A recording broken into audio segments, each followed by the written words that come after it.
तालचेर खଣି उपनिर्देशकों घरे vigilance red. आय बहिर्भूत संपत्ति ठूल अभियोगरे खଣି उपनिर्देशक धरणीधर नायकों घरे भिजिलांस रेड मारिछि।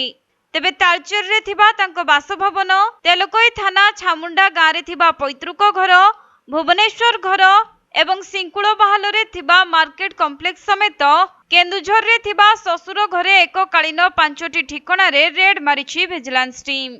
सेपटे रायगड़ा काशीपुर ब्लॉक कनिष्ठ जंत्री पूर्णचंद्र चौधरी घरे तृतीय दिन रे रेड करिछि भिजिलांस।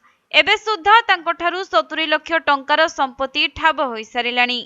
मनरेगा योजना रे बिल करिबा पई ठिकादारंको ठारु 25,000 टंका लांच नेउथुबा बेले भिजिलांस हातरे धरा पड़िथिले पूर्णचंद्र।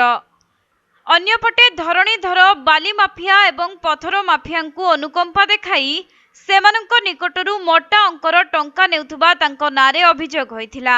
तेनु आज तांको घरे चढ़ाऊ करा जायछि। एडी चढ़ाऊ रे 10 जन भिजिलांस डीएसपी, 16 जन इंस्पेक्टर एवं 7 जन एएसआई सामिल रहिछन्ति।